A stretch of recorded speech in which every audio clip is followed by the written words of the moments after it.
Le journal de 8h sur Europe 1, Fanny Marceau. Bonjour Fanny. Bonjour Dimitri, bonjour à tous. La prévisibilité a de la valeur et c'est pas mal par les temps qui courent. Petit tacle ce matin d'Emmanuel Macron à Donald Trump.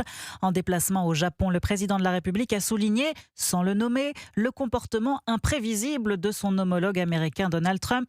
Le président qui affirme cette nuit quitter l'Iran dans 2 à 3 semaines, avec ou sans déblocage du détroit d'Ormuz. William Molinier, à chaque jour suffit sa déclaration trumpiste et on a du mal à suivre la stratégie du locataire de la Maison-Blanche. Son seul objectif aujourd'hui semble être de sortir de l'impasse de cette guerre. Oui, il cherche une issue diplomatique, militaire et politique. D'abord, sur la scène internationale, il convoque le reste du monde et cherche à faire bouger les lignes en accusant, par exemple, la France de défaut de coopération. Sur le registre militaire, Donald Trump entretient une ambiguïté stratégique. Aucune option n'est exclue quant à l'envoi de troupes au sol sur le territoire iranien, alors même qu'il sait que les pertes seraient immenses. Enfin, le président américain est à la recherche d'une solution politique en donnant un satisfecit aux nouveaux dirigeants iraniens. Le régime n'est plus le même, dit-il, ouvrant ainsi, de son point de vue, une fenêtre de négociation.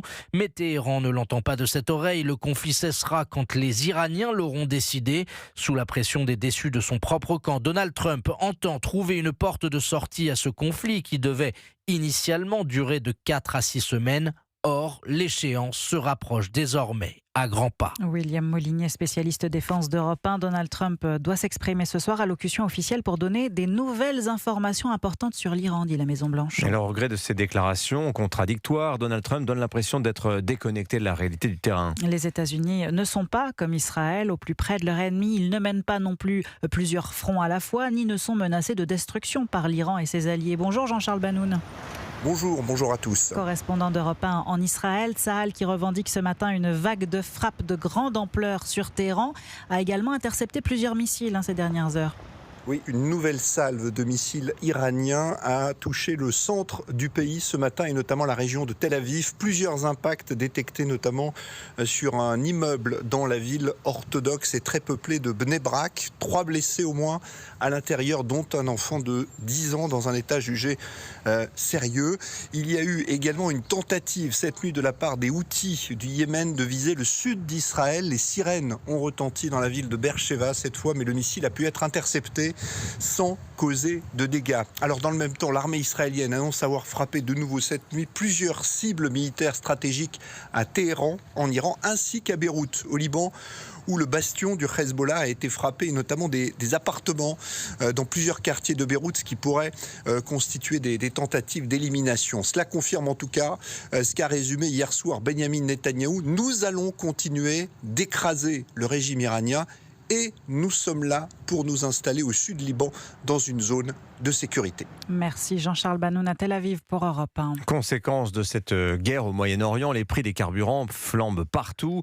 Pour l'Union européenne, la réduction de la demande de pétrole en Europe est nécessaire. Sujet qui sera au cœur d'une réunion à Matignon à 10h30 tout à l'heure. Le Premier ministre a d'ores et déjà donné instruction à son gouvernement d'identifier les actions prioritaires pour électrifier l'économie et donc moins dépendre des hydrocarbures. Et plusieurs mesures ont d'ores et déjà été lancées pour baisser la pression sur les entreprises. 20 centimes de ristourne par litre de carburant, notamment insuffisant pour les transporteurs qui ont prévu de se mobiliser à nouveau ce matin à Toulouse, en PACA et à Rennes. Pas assez non plus pour les marins-pêcheurs. Leur litre de gasoil est passé de 60 centimes à 1,10 € en un mois. Sortir en mer revient plus cher que de rester à quai. Reportage au port de la Turballe de la correspondante d'Europe 1 dans le Grand Ouest, Sandrine Prioul. Mais 20 centimes, vous voulez nourrir un âne, vous donnez 3 cacahuètes, ils vont en crever. 20 centimes d'aide par litre de gasoil, des miettes, s'écrit cet armateur sur le quai de la Turballe.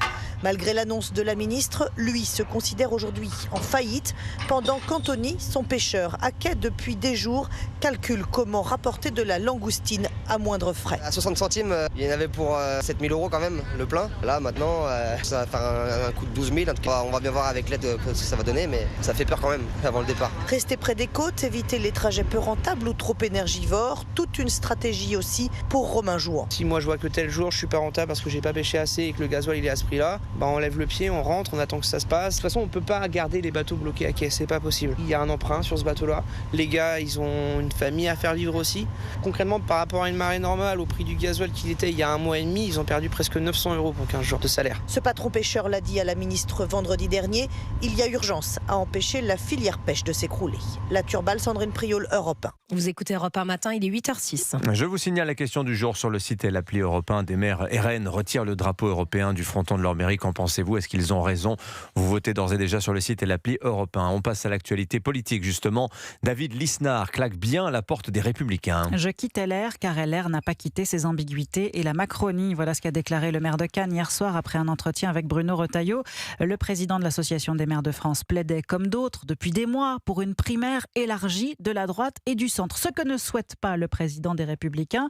Bruno Retailleau estime qu'une candidature LR est indispensable pour incarner une rupture après 10 ans de macronisme.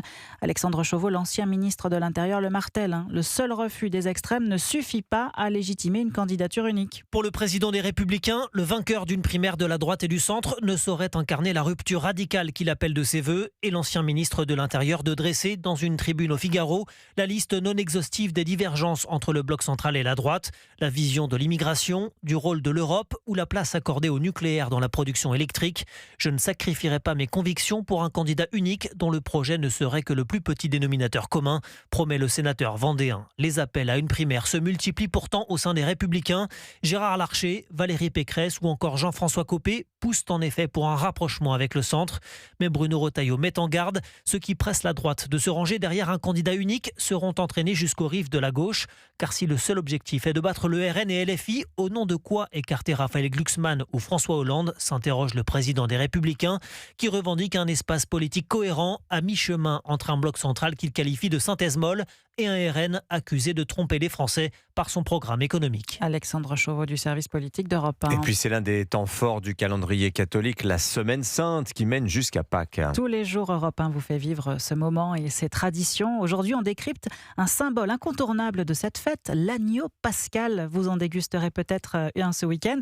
Mais savez-vous quelle est la signification de cette tradition ? Pour le savoir, Antoine Bienvaux, il faut remonter aux origines du judaïsme. Oui, à l'origine, l'agneau pascal est d'abord de tradition juive, car dans les textes de l'Ancien Testament, Dieu ordonne à Moïse de sacrifier un agneau par famille pour protéger les Hébreux et ainsi les mener vers la terre promise. Ce rituel marque la naissance de la fête juive de Pessah et l'agneau devient alors un symbole de protection, de sacrifice et de salut. Puis, à sa fondation, le christianisme reprend ce symbole, comme l'explique Aymeric Pourbet, présentateur de l'émission Enquête d'esprit sur CNews. Les chrétiens ont repris cet épisode de l'agneau en l'appliquant au Christ, puisque pour eux, c'est le véritable Messie. Cependant, la différence, c'est que ce n'est pas un chef de guerre, comme l'était d'une certaine manière Moïse, mais c'est au contraire une victime, la victime innocente, qui prend la place de l'agneau, qui devient lui-même l'agneau, la victime innocente, sacrifiée, pour sauver le peuple. Jusqu'à aujourd'hui, l'agneau pascal représente donc le sacrifice de Jésus pour son peuple. Une tradition qui symbolise, selon la religion chrétienne, la renaissance, l'amour et surtout la réconciliation avec Dieu. Antoine Bienvaux. Et puis objectif Lune pour la mission Artemis 2. Elle décolle la nuit prochaine de Floride, 54 ans après les derniers pas de l'homme sur la Lune. Avec 4 astronautes à son bord, une mission de 10 jours en orbite autour de notre satellite. Étape de plus vers l'installation d'une base lunaire. Merci Fanny Marceau, c'était votre journal. Vous évoquiez le départ des LR de David Lisnard. Il en sera largement question avec, dans un instant, l'invité de la grande interview Europe 1 CNews. Face à Laurence Ferrari, ce sera Bruno Retailleau, le président des Républicains, 8h09.